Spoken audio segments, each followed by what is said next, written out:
Romains 5, 5. Romains 5, 5. Un beau verset qu'on regarde ensemble. OK. Je vais arriver avec vous. OK, Romains 5, 5. Julien, tu vas te lever debout. Et tu vas nous lire ça bien fort. Ce beau verset. Or, l'espérance ne trompe point, parce que l'amour de Dieu est répandu dans nos cœurs, Merci. par le Saint-Esprit qui nous a été donné. Merci. L'amour de Dieu dans mon cœur, l'amour de Dieu dans ma vie.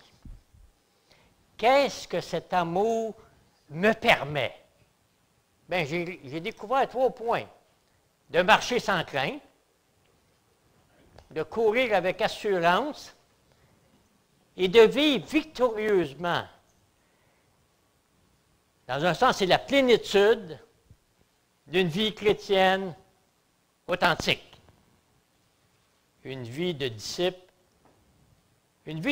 en mouvement ou en action. L'amour de Dieu, qu'est-ce qu'il est dit dans le verset? L'amour de Dieu est Répandu dans nos cœurs. répandu. Son amour est versé en abondance, est versé largement dans nos cœurs par l'Esprit Saint qui nous est donné. Le cadeau de Dieu à ses disciples, bien, c'est son grand amour qui a été manifesté sur la croix du Calvaire et qui fait de moi un enfant de Dieu. En route vers le ciel. Un peu comme Léonide. On va prier pour qu'il soit en route vers le ciel. On va prier pour lui cet après-midi. Oui, son amour a été répandu abondamment en nous au point de déborder. Est-ce que vous avez goûté à l'amour de Dieu cette semaine? Est-ce que vous vous êtes laissé aimer de Dieu cette semaine? Dieu est amour. Et son amour fait partie de son amour. Bon, bienvenue, ça va bien? C'est bon de vous avoir avec nous ce matin, que ça vous fasse du bien. Dieu est amour et son amour fait partie de son caractère, de sa nature, de son essence, de tout ce qu'il est. Dieu est amour. Dieu, ce n'est pas l'amour. Il est. Dans son identité, il est amour. L'essence même de... Il en est l'auteur de cet amour qui vit en nous. La communion d'une âme qui se laisse aimer en Dieu. Et quelle est la preuve, verset 8? Quelle est la preuve de cet amour? Au verset 8. Bon, il nous aime, c'est bien beau qu'il nous aime. Mais où en est la preuve? Au verset 8 de Romains 5. Qui veut dire? Bien fort. Mais Dieu prouve son amour envers nous en ce que lorsque nous étions encore des pécheurs, Christ est mort pour nous. Christ est mort pour nous. La preuve de son grand amour s'est manifestée à la croix du Calvaire. Et c'est là qu'on l'a rencontré un jour pour notre salut. On n'a plus jamais été pareil. On avait la liberté, on a tous les beaux chants qui manifestaient l'amour de Dieu ce matin. La croix est un témoignage merveilleux d'un amour. Ce n'est pas n'importe quel amour. C'est un amour sacrificiel. Il a fallu qu'il s'offre en sacrifice sur la croix pour nous, à notre place, afin que nous soyons pardonnés, afin qu'on ait une vie abondante, qu'on ait une vie éternelle, parce qu'on est en route vers le ciel. Léonie, on va prier pour qu'elle aille au ciel. Hein? Son grand amour pour nous. Et on a vu que son amour est attesté par le Saint-Esprit, parce que quand on croit à Jésus, le Saint-Esprit vient en nous. Puis quand je me suis levé ce matin, j'ai pensé à un verset concernant le Saint-Esprit. On va aller voir dans Jean 7, versets 37 à 38. Jean, chapitre 7, Jean, chapitre 7, verset 30. Verset 30. Oui. Oui, 37. Le dernier jour, le grand jour de fête, Jésus se tenant debout s'écria, « Si quelqu'un a soif, bien qu'il vienne et qu'il boive. » Pensez à ça ce matin, puis j'ai écrit une petite note ici. Soif, venir et boire. Bien, c'est trois mots qui résument l'invitation au salut. Si Léonide, il a soif de Dieu, il vient, puis il boit, bien, Léonide va voir la vie éternelle. Reconnaître que l'on a un besoin conduit à nous approcher de Dieu. De nous approcher à la source d'eau vive pour avoir la vie. Ceux qui ont soif, les âmes dans le besoin, les âmes seules, les âmes tristes, les âmes dans l'épreuve, ceux qui ont soif, les âmes dans le besoin, ils vont ressentir le besoin de venir au Sauveur. Ils vont avoir une soif de Dieu. Les versets 38 et 39, là, il nous parle du Saint-Esprit maintenant. Là. Celui qui croit en moi, des fleuves d'eau vive couleront de son sein, comme dit l'Écriture, car il dit cela de l'Esprit qui devait recevoir ceux qui croiraient en lui, car l'Esprit n'était pas encore, parce que Jésus n'avait pas été glorifié. Mais à la Pentecôte, le Saint-Esprit est venu, et tout le monde a été baptisé du Saint-Esprit. Celui qui croit en moi, des fleuves d'eau vive couleront de son sein. Dans le verset 5 aussi, il nous parle de l'espérance. Qui veut relire le verset 5? Romains 5, 5.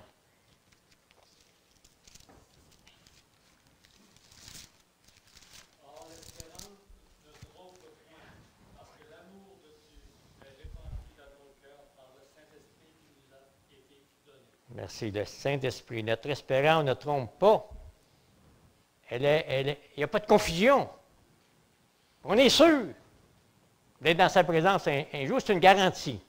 Garantie biblique. Garantie qui vient de Dieu. Garantie qui vient de son amour. Garantie qui vient de son Saint-Esprit en nous. Une belle espérance vivante, glorieuse. Verset 5. On vient au verset 5. Son amour est versé. Son amour est versé. C'est un flot qui vient de Dieu. Plus que ça, il vient du cœur même de Dieu qui verse cet amour en nous. Comment ne pas l'aimer de tout notre cœur? Comment ne pas être fou amoureux de Jésus? De lui donner notre vie en sacrifice. N'en est-il pas digne? Son amour dans nos cœurs. Qu'est-ce qu'il fait, son amour dans nos cœurs? Bien, il nous rend forts. Il nous rend inébranlables. Parce qu'il vit puis il règne. Puis il prend la place qui doit être sa place. Ne doutons jamais de son amour. Et j'ai écrit sur ma feuille, jamais de douter de son amour pour nous. Son amour dans nos cœurs n'est pas prodigué avec... Vous vous rappelez, on mettait des petites bouteilles de compte-gouttes. Vous vous rappelez de ça avec les petits capuchons, là, puis tout, là, puis on donnait une petite goutte. Mais l'amour de Dieu n'est pas répandu au compte-gouttes, mais plutôt en torrent et en fleuve d'eau vive. Bon, regardons 3 points maintenant. C'était l'introduction. 3 points de ce que l'amour... Qu'est-ce que l'amour permet? Qu'est-ce que l'amour produit dans ma vie? On parle de l'amour de Dieu dans ma vie. Mais premièrement, il nous permet de marcher sans crainte et sans peur. Un cœur rempli de l'amour de Dieu, il va être courageux. La Bible dit, vous aurez des tribulations dans le monde, mais prenez courage. J'ai vaincu le monde. C'est le Seigneur Jésus qui parle ici. Le Seigneur a dit à Paul de prendre courage dans son ministère. Le Seigneur nous demande de prendre courage dans son travail pour lui ici, à l'Église. Des tribulations, des afflictions, en raison de quoi? En raison de notre témoignage autour de nous. On ne sera pas aimé, on va être rejeté, on ne nous regardera plus, on ne nous dira plus bonjour. On va être appelé à souffrir. 2 Corinthiens 4:1 nous dit, « Nous ne perdons pas courage. » Ça veut dire qu'on n'est pas lâche, qu'on n'est pas paresseux. Ça veut dire qu'on n'a pas de la mollesse. On est courageux. Dans son amour, soyons pleins d'ardeur. Soyons prêts à affronter avec foi les moments difficiles. Car la parole de Dieu nous dit que Dieu est avec nous. Il est Emmanuel. Il est à nos côtés. Hébreux 13:5, je serai avec toi. Je ne te délaisserai pas. Je ne t'abandonnerai pas. De plus, l'apôtre Paul dit à ses frères et sœurs de ne pas perdre courage, de ne pas avoir peur, de ne pas avoir la crainte. Quelle est la meilleure crainte à avoir? C'est la crainte de Dieu, le saint respect de Dieu, la sainte vénération que nous devons à Dieu. En lui, nous sommes des gagnants. Pourquoi? Pourquoi qu'on est des gagnants? Parce que Jésus a remporté la victoire sur la croix à ma place. Et c'est pour ça que maintenant je suis dans son armée. Et je marche avec lui. Avec assurance. Nous sommes des gagnants. Parce que Jésus a remporté la victoire sur la croix. Et par ce fait même, je dois prendre moi-même ma croix et le suivre. Suivre mon Sauveur. Et proclamer l'Évangile. C'est la raison principale de persévérer sans crainte et sans peur devant les luttes et les défis de la vie. Il y a des luttes dans la vie, il y a des combats. Hein? Notre frère va avoir un gros examen demain, là, qui ne sera pas facile. C'est des combats. C'est des luttes. Mais allons-y pas avec la peur et la crainte. Mais allons-y avec l'assurance que Christ est là, c'est notre berger. Est-ce qu'un berger abandonne ses brebis? Ah, il ne s'abandonne pas. S'il y en a une qui s'en va, il va la chercher. Il en prend soin. Vous savez, le monde peut nous faire peur. Le monde peut nous faire frémir. Mais il est vaincu. Il est vaincu comment, le monde? Mais il est vaincu par notre foi. Hein? C'est notre foi qui nous rend vainqueurs du monde.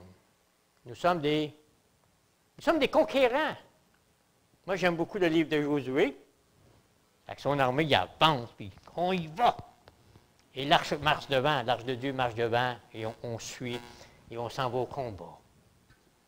Avec assurance, sans peur, sans crainte. Nous sommes des conquérants. Nous sommes des conquérants par celui qui nous a aimés. C'est-tu bon d'être aimé? Hein?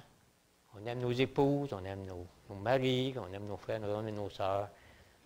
Et on est aimé de Dieu.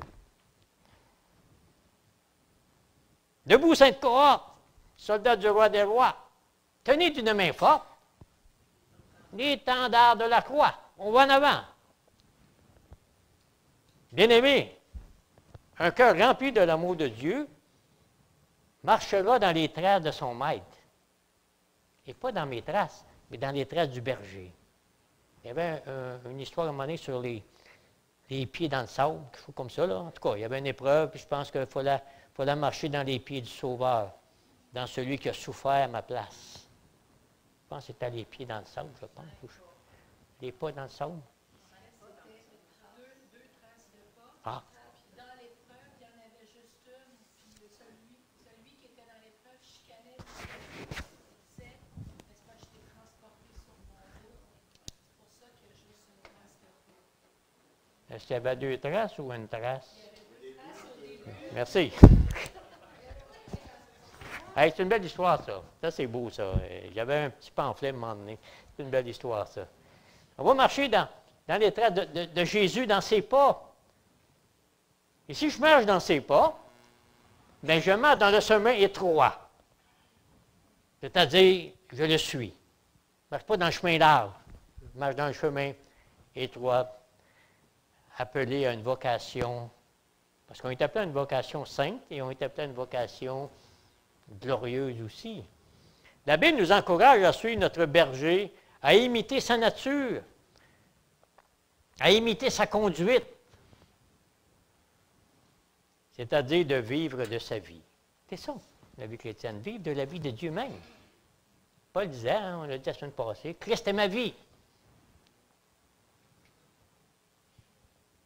Oui, marchons dans son amour aussi en faisant le bien et prêt à souffrir pour son nom. On me rappelle, notre pasteur nous avait raconté quelques prédications sur la persécution. Ça peut venir au Québec.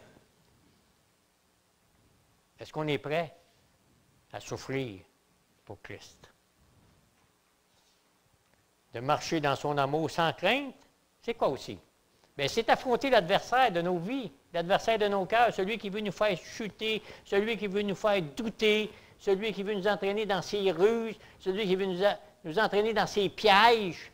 Bien, il faut combattre cet ennemi-là. C'est l'ennemi de nos cœurs. On connaît tous son nom.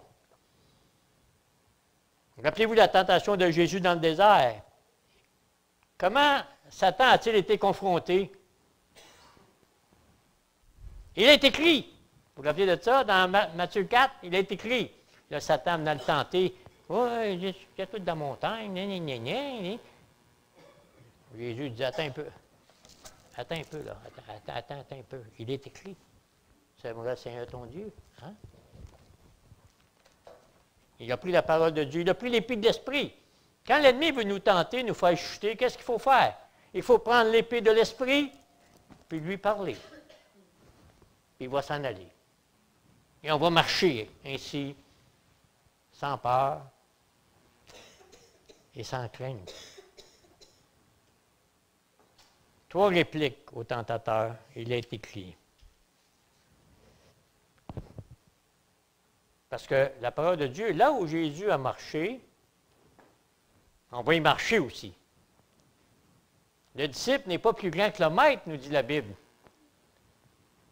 Pas plus grand que le maître. Et là où il a passé, ben nous passerons. Que ce soit dans la souffrance, que ce soit dans l'épreuve de nos enfants, de nos petits-enfants, de nos familles, de nos maris et femmes. On est appelés à souffrir. Il ne faut pas dire, comment je fais, je souffre, ton enfant. Il ne faut pas que je souffre. Voyons, tu vas sauver. Oui, mais tu vas passer avec moi dans mon chemin. Et si l'épreuve vient, eh bien, elle vient. Quel est mon refuge? Quelle est mon assurance? C'est le Seigneur Jésus, n'est-ce pas? Et quand on n'a plus rien à faire, bien, on se repose sur Jésus, puis on dit, Seigneur, t'es mon refuge. Et si je suis en forme, bien, je cours sur les murs, ou vers les murs. Apprenons à se reposer en Dieu. C'est vrai que c'est inquiétant aujourd'hui. La vie n'est pas facile. Reposons-nous en lui. Puis si on ne peut rien faire, bien, faisons rien. Prions. Ça, on peut tout le faire. Hein? C'est un ministère 24/7, ça, prier. Mais si je ne peux plus rien faire dans ma vie, si je suis fatigué, épuisé dans l'épreuve, dans la souffrance, qu'est-ce que je fais? Bien, je me repose en Dieu. Qu'est-ce que je peux faire d'autre? Critiquer? Juger? Je me repose en Dieu. Dans son amour, tout le temps. On revient dans son amour. Et qu'est-ce qu'on fait aussi? On n'a pas vu la semaine passée la suite, là. Mais si je veux marcher sans peur et sans crainte, je dois participer à la communion de ses souffrances. Marchant dans comme j'écrivais hier, marcher dans sa via dolorosa, dans le chemin de la douleur. Hein? Quand Jésus était avec la croix, il prenait notre fardeau là, il prenait notre péché, puis il marchait sur la voie de la douleur, la via dolorosa. Il marchait vers le supplice éternel. Bien, nous autres, on est appelés des fois à marcher dans le supplice, dans l'épreuve aussi. Peut-être même de marcher dans la vallée de larmes. Peut-être même marcher dans la vallée de la mort. Léonide, peut-être. Mais s'il marche là, il peut avoir la vie éternelle. Hey, moi, je vais prier après-midi. Léonide. Dans son amour, dans ses épreuves.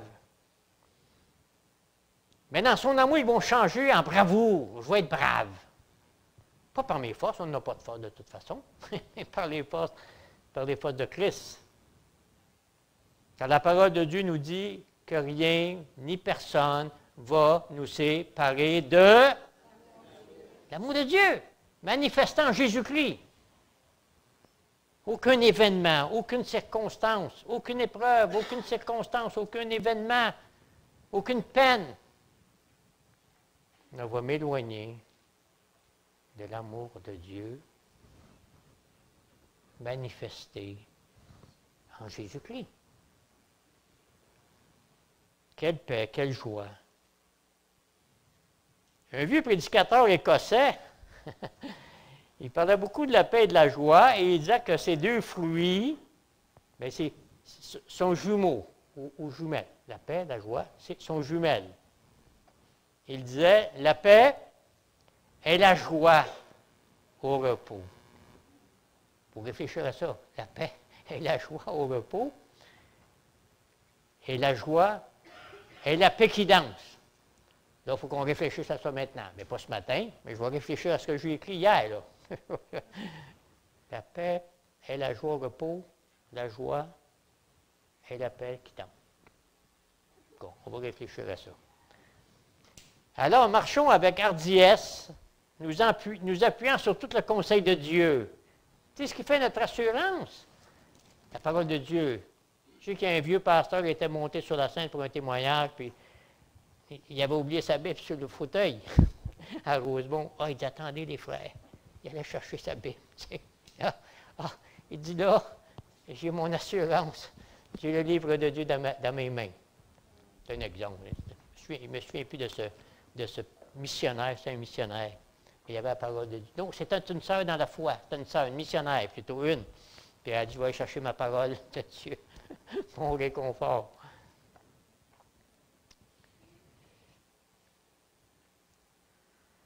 Marcher sans crainte, c'est aussi marcher dans ses sentiers. Dans ses sentiers à la lumière de sa face. Marcher à la clarté de son esprit. Dans une vie de justice, dans une vie de sainteté. Dans une vie de droiture. Et c'est son amour qui nous permet cela. Et cette crainte est bannie, on l'a vu la semaine passée, elle est bannie dans la connaissance de Jésus. Cette crainte est bannie en résistant au diable à ses ruses. Cette crainte est bannie en résistant aux tentations. Cette crainte est bannie en laissant le berger de nos cœurs faire son œuvre en nous. Merveilleux. Qui a ouvert la mer Rouge? Oui. Pourquoi il a ouvert la mer Rouge? Hein? Pour laisser passer son peuple. Traverser la mer Rouge et les ennemis étaient derrière. Mais qui était à leur côté? Dieu était à leur côté. Ils ont pu traverser la mer Rouge à sec. Et les ennemis, bien, l'eau est venue et elle les a engloutis. Hein? Cette crainte est bannie aussi dans le combat de la foi. 1 Timothée 6, 12. C'est-à-dire d'une foi qui est active, une foi persévérante. Tout comme la vie des athlètes. La vie des athlètes est caractérisée par l'engagement, par le sacrifice, les douleurs, les courbatures. On n'est pas des spectateurs sur le bord du trottoir, nous, les chrétiens, à regarder la parade, comme j'ai déjà dit. Moi, j'aime ça voir les parades. J'aime ça, les parades. Mais je n'ai jamais voulu regarder les parades sur le bord du trottoir. Moi, il fallait que je sois dans la parade. Je portais un drapeau, je portais n'importe quoi. J'étais dans la parade du Père Noël, les parades de Saint-Baptiste, la parade de la fête de Dieu. Mais il fallait tout que je sois dans la parade. Moi, j'aime ça participer dans la parade. Mais les chrétiens sont dans la parade. Ils ne sont pas à l'extérieur sur le trottoir. Puis moi, j'aime ça. Marcher avec les autres. Puis t'es fier. T'es dans la parade. Nous autres, on est dans la mission. On est dans l'œuvre. On travaille pour Christ. On travaille pour sa cause. Donc, la vie chrétienne n'est pas une vie de passivité. Elle n'est pas une vie de paresse, une vie d'attente. Ah, bien, j'attends ce que tu veux de moi, Seigneur, j'attends. Un bien-aimé, à Rosemont, il a attendu toute sa vie, il n'a pas servi. Malheureusement, il attendait son don. Il avait beau y parler, là, il commence à servir, là. Ah non, moi, mon don, la volonté, son don. C'est triste, n'est-ce pas? C'est triste. C'est triste. Passer des années à ne pas servir, j'attends mon don. Mais il va t'en donner un don, mon frère.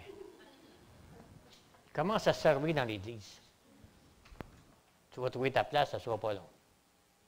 Oui, mais j'aimerais que Dieu me révèle.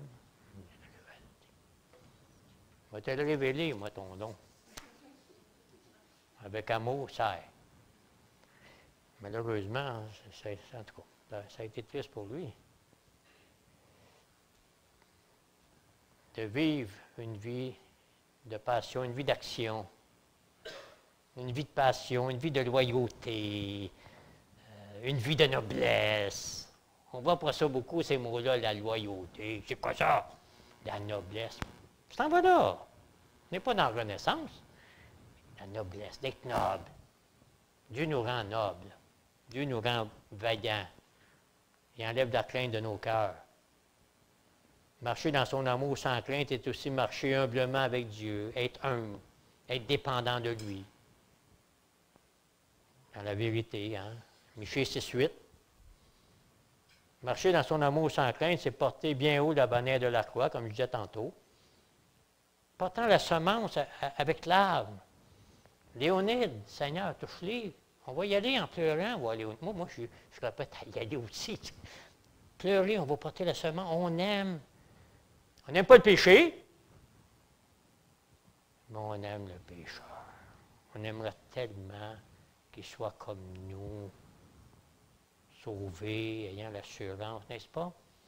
On aimerait ça. Puis prendre Léonide dans mes bras, là. Je t'aime, Léonide, je t'aime. Pourquoi que je t'aime? Parce que Jésus t'aime.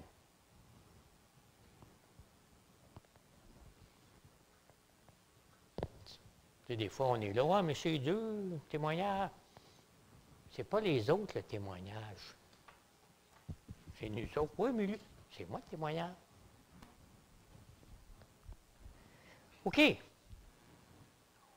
Marcher dans son amour sans crainte, c'est porter bien haut la bannière. On continue. Son amour nous permet donc de marcher sans crainte. Deuxième point, son amour nous permet de courir avec assurance. Lisons Hébreux 12. Hébreux 12. Versets 1 à 3.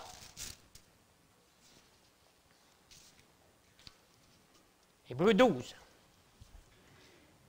Nous donc aussi, puisque nous sommes environnés d'une si grande nuée de témoins, rejetons tout fardeau et le péché qui nous enveloppe si facilement et avec persévérance dans la carrière qui nous est ouverte, ayant le regard sur Jésus, le chef et celui qui amène notre foi à la perfection, hein, le consommateur de la foi, en vue de la joie qui lui était réservée. Il a souffert la croix à Jésus, méprisé l'ignominie, courir avec assurance en ayant le regard sur Jésus. C'est quoi ça ici? C'est une détermination sans faille, que mes yeux sont sur Jésus et que je cours dans la carrière dans le travail, dans l'œuvre qu'il me demande de faire, sans céder, sans relâcher, allant de l'avant dans la course, dans le couloir que Dieu me destine. Que Dieu nous alloue et dans lequel il nous engage jusqu'à la vie éternelle, jusqu'à son retour. De s'engager. C'est quoi s'engager? De se mettre à l'œuvre sans tarder. Ouais, mais, hey, mon frère, j'ai vu un toit chef chapeau. Oh, faut y penser. As-tu quelque chose à faire, mardi? Non, non, regarde la TV. T'sais, ça ne te tenterait pas de venir nous donner un petit coup de main? Ouais, je suis fatigué. Tout le monde est fatigué. On est tous fatigués, n'est-ce pas? Comme moi, je peux dire que je suis souvent fatigué. Il ne faut pas que ça nous empêche d'aller de l'avant. Parce que quand on sert le Seigneur, on dirait qu'il n'y a plus de fatigue. Bon, on est plus fatigué quand on vient à la maison, mais c'est pas grave. On n'a pas été fatigué pendant qu'on a servi. N'est-ce pas? On parle ici des témoins. Alors, je vous ai donné une petite étude, mais si ça vous tente d'étudier chapitre 11, je vous encourage à étudier le tableau d'honneur des héros et des héroïnes de la foi. C'est fascinant. Hébreux 11, je vous encourage. Un cantique nous dit que la vie est grande et belle pour ceux qui veulent te servir. C'est vrai que la vie est grande et belle, n'est-ce pas? Oh, je vais venir dimanche matin, achalez-moi plus de la semaine. Ah, merci beaucoup, mon frère, Saint bénisse. Et mercredi, je ne vais pas là. Je suis occupé là. Okay. D'être des ouvriers avec Dieu, nous dit 1 Corinthiens 3,9. Des ouvriers avec Dieu. On ne lutte pas seul. Nous sommes entourés d'une si grande nuée d'hommes et de femmes qui nous ont précédés depuis 2000 ans et plus, de toute façon, qui ont couru avec assurance. Lisez Hébreux 11 aujourd'hui, ou cette semaine. Vous allez être édifiés. Ils ont donné leur vie, leur témoignage. Et ça doit nous motiver, nous aussi, à courir. À courir comme eux autres. À courir dans la carrière que Dieu nous donne. Dieu nous donne tout un don, Dieu nous donne toute une capacité, un talent, pour le mettre en œuvre et le mettre en pratique. Moi, je loue Dieu. À mon âge, ben, je ne suis pas si vieux que ça, quand même. Mais à mon âge, il me donne encore de servir. C'est merveilleux, je le remercie tous les matins. Soyons des joggeurs spirituels, fidèles, engagés. N'est-ce pas une source d'inspiration pour chacun ce matin? Dans cette course, chacun y joue un rôle. En Église, en unité, en équipe, l'équipe du bâtiment.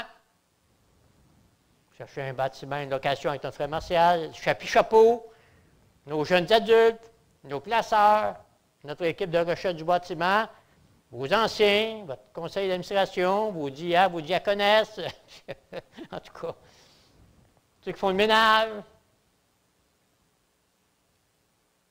Qui s'ennuie dans la vie chrétienne? Je ne m'ennuie pas. J'ai pris ma retraite, pensant de m'ennuyer. J'ai de la misère à passer 2 jours en pyjama. J'ai hâte. Bien, dans le ciel, il va y avoir des pyjamas, là, mais tu sais, il nous donne la force, la santé. C'est encourageant. Vous savez, les coureurs de fond s'entraînent durement pour acquérir de l'endurance, de l'assurance et des forces. Le jour de la course, ils portent des vêtements légers. Et en général, ils devraient être minces. Ça veut dire pas trop de graisse, s'ils veulent gagner la course du 100 mètres. Pour courir l'épreuve, ici, la carrière que Dieu met devant nous, pour y courir, on doit se débarrasser des choses de la vie, de ce qui est secondaire. Hein? Des choses qui sont secondaires.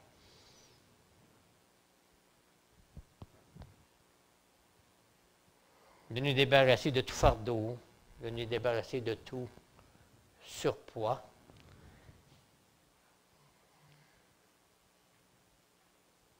1 Pierre 2,11, hein, il nous dit des convoitises de la chair qui font la guerre à l'âme et qui m'empêchent d'aimer et de servir. La carrière. Le mot carrière désigne ici la lutte, le combat. Ça désigne aussi le concours sportif. Pour nous, cette foi est parfois difficile, est parfois exigeante.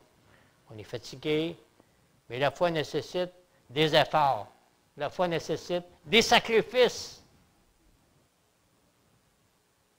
Parce qu'on prend le chemin où Jésus a marché. Ça vaut la peine pour l'avancement de l'Évangile de souffrir. Nos efforts ne sont pas vains. La victoire est assurée. Courons avec assurance, avec une confiance inébranlable en Dieu. Et j'aimerais arriver tout au 3e point maintenant. Je vois le temps avancer. Marcher sans crainte, courir avec assurance. Et mon ami, il y avait du stock là-dedans, là. OK, on va laisser passer ça. Vivre victorieusement. Ça va rejoindre quand même les autres points un petit peu quand même, là. Quels personnages bibliques ont vécu sur cette terre d'une façon victorieuse? Nommez-moi des noms de l'Ancien Testament qui ont vécu d'une façon victorieuse. Des noms. David.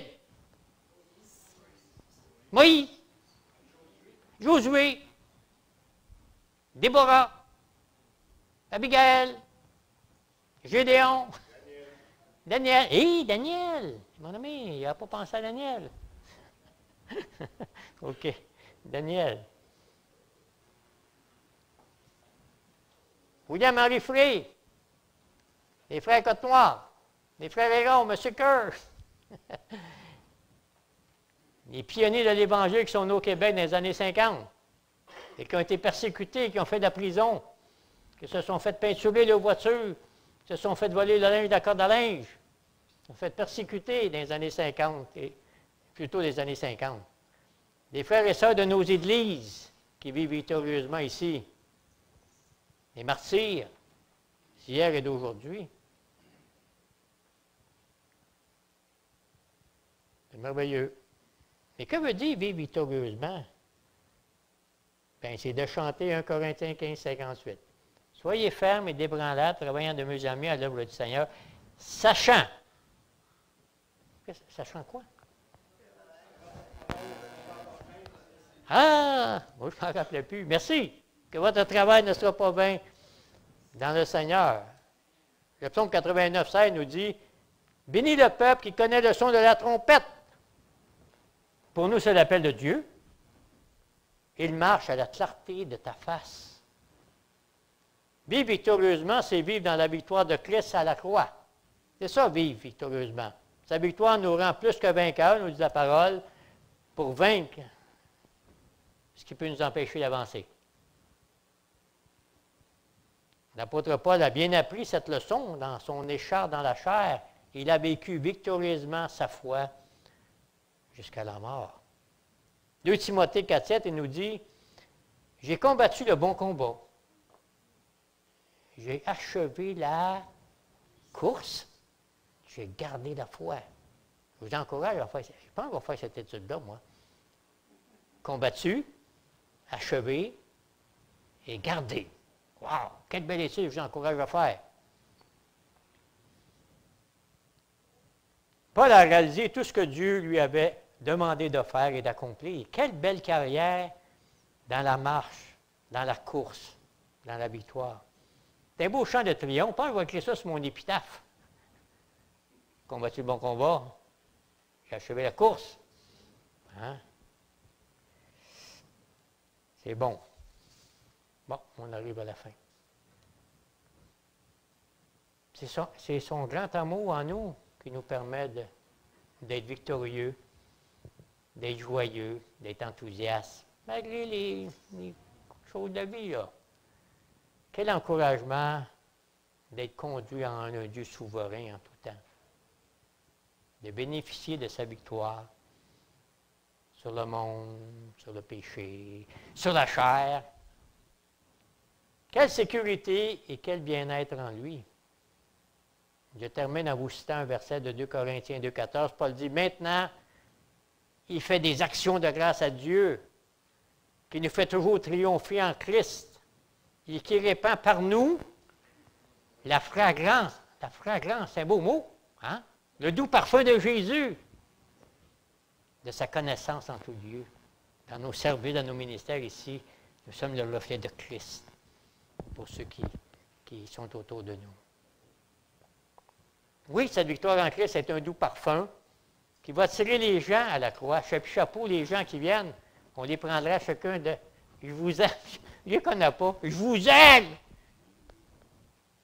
Pourquoi qu'on les aime? Parce qu'on aimerait tellement qu'ils connaissent Jésus, n'est-ce pas? On est malheureux. On est heureux. Les citoyens sont comme ça. On est heureux. On est malheureux. C'est la vie.